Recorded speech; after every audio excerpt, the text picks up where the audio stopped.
তো hello and welcome to FC talk show. FC talk শোতে আপনাদের সকলকে স্বাগত। তো আজ আরও একটা স্কাউটিং ডায়েরিজের নতুন এপিসোডে আমরা এসে গিয়েছি আপনাদের সামনে, যেখানে মোহনবাগানের একটা অ্যাটাকিং মিডফিল্ডার নিয়ে কথা হবে। আমরা স্কাউটিং ডায়েরিজে মেনলি সেই সমস্ত প্লেয়ারদের নিয়ে কথা বলি যারা আগত সামার ট্রান্সফার উইন্ডোতে অ্যাভেলেবেল থাকবে, এবং মোহনবাগান এবং ইস্ট বেঙ্গল উভয় দল তারা যদি সেই প্লেয়ারকে নেয়, সুতরাং সেই প্লেয়ারের দৌলতে তাদের দল কিছুটা ডেভেলপ হবে। তো দেখা যাক প্লেয়ারটি কে। তো প্লেয়ারটি হলো এইটর ক্যাটালাপিয়েড্রা। তিনি, তার বয়স 29 বছর। এছাড়া বার্সেলোনায় জন্ম, অর্থাৎ Spanish player, position attacking midfielder, অর্থাৎ অ্যাটাকিং মিডফিল্ডেই খেলে থাকেন মেনলি। বর্তমানে খেলছেন সাইপ্রাসের টপ টায়ার লিগের দল AEK লার্নাকাতা হয়ে, যেখানে মোহনবাগানের প্রাক্তন কোচ জুয়ান ফারান্ডো কিছুদিন আগে অবধি তিনি কোচিং করাচ্ছিলেন, কিন্তু বর্তমানে সেখানে আর তিনি নেই। তো এছাড়া যদি তার ট্রফি ক্যাবিনেট আমরা দেখি, সেক্ষেত্রে তিনি স্প্যানিশ কাপ জিতেছেন একবার, এছাড়া গ্রিক কাপ জিতেছেন দুবার, এবং ডাচ সেকেন্ড টায়ার চ্যাম্পিয়ন হয়েছেন একবার। মার্কেট ভ্যালু 12.8 কোটি টাকা, সুতরাং যথেষ্ট ভালো মার্কেট ভ্যালু আছে তার। যদিও ISL এর অন্যান্য বিদেশিদের তুলনায় একটু বেশি, তবুও মোহনবাগান যদি তাকে আনে, সেক্ষেত্রে একটু টাকা খরচ হলেও একটা গ্রেগ স্টুয়ার্টের ব্রিটাল রিপ্লেসমেন্ট হবে। তো চলুন দেখা যাক প্লেয়ারটির এই কারেন্ট সিজনের স্ট্যাটস। কারেন্ট সিজনে তিনি সাইপ্রাস লিগ চ্যাম্পিয়নশিপ খেলেছেন, সেখানে 8টা অ্যাপিয়ারেন্স, 10টা পসিবল গেমের ভিতরে 8টাতে তিনি খেলেছেন, যেখানে তার 4টে গোল, 2টো অ্যাসিস্ট আছে, কোনো কার্ড নেই।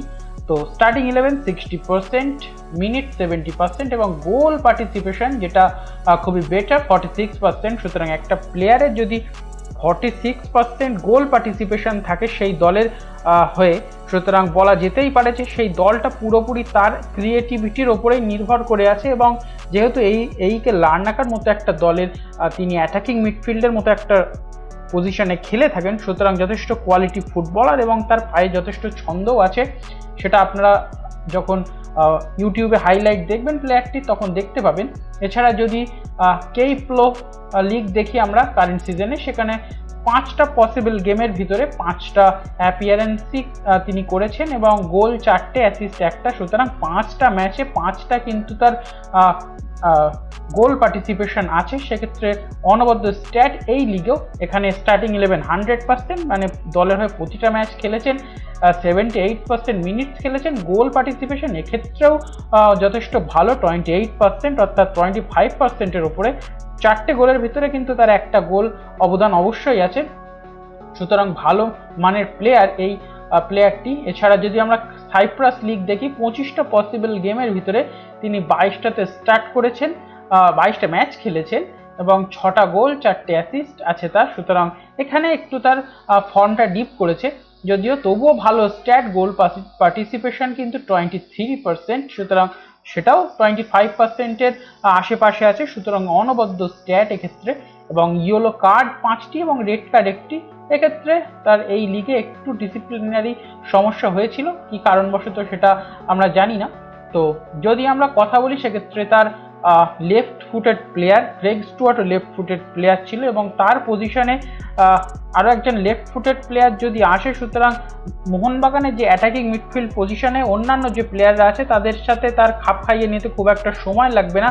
যেমন রাইট চ্যানেলে মনভীর, লেফট চ্যানেলে লিস্টেন, এবং অবশ্যই ফরওয়ার্ডে জেমি ম্যাকলারেন। তাদের সাথে যদি গ্রেগ স্টুয়ার্টের মতনই লেফট ফুটেড প্লেয়ার আসে, সুতরাং তাদের খুব একটা অসুবিধা হবে না মানিয়ে নিতে প্লেয়ারটির সাথে। এবং যদি পজিশন নিয়ে আমরা কথা বলি, প্লেয়ারটি মেনলি অ্যাটাকিং মিডফিল্ডে খেলে থাকেন, এছাড়া রাইট উইং এবং লেফট উইং এই দুই পজিশনেও খেলতে পারেন। তো একটা মাল্টি ফাংশনাল প্লেয়ার। মলিনা যদি তাকে আনেন এবং ম্যানেজমেন্টও যদি তাকে আনে, সেক্ষেত্রে মোহনবাগানেরই যথেষ্ট যে বেঞ্চ আছে সেটা স্ট্রং হবে, এবং আগত যে ACL 2 আছে এবং ISL আছে পরের সিজনে, সেক্ষেত্রে বেটার হবে। এবং আমরা যদি আবার মার্কেট ভ্যালু নিয়ে কথা বলি, market value, current market value 12.8 কোটি টাকা, এবং হাইয়েস্ট মার্কেট ভ্যালু ছিল 20 কোটি টাকা, যেটা 2022 সালে আর এখন 25 সাল 3 বছরে একটু ফর্মটা ডিপ করেছে, কিন্তু প্লেয়ারের যা স্ট্যাট দেখলাম সেক্ষেত্রে ফর্ম ডিপ করেছে বলবো না, যথেষ্ট ভালোই ফর্মে তিনি আছেন এখনও।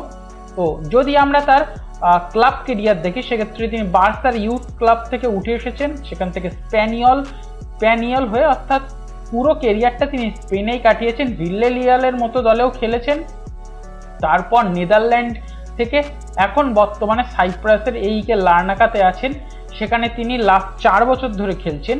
সুতরাং যথেষ্ট অভিজ্ঞ, ইউরোপের ফুটবলের এক্সপেরিয়েন্সও আছে। সুতরাং আপনারা জানান এই প্লেয়ারটি যদি মোহনবাগানে আসে সেক্ষেত্রে মোহনবাগানের অ্যাটাকিং মিডফিল্ড পজিশনটা কেমন ডেভেলপ হবে, এবং আপনারা অবশ্যই জানান যে আমাদের স্কাউটিং ডায়েরিজের এপিসোডগুলি আপনাদের কেমন লাগছে। তো আরও একটি প্লেয়ার নিয়ে পরবর্তী ভিডিওতে দেখা হবে। তো ততক্ষণে সকলে ভালো থাকবেন, সুস্থ থাকবেন।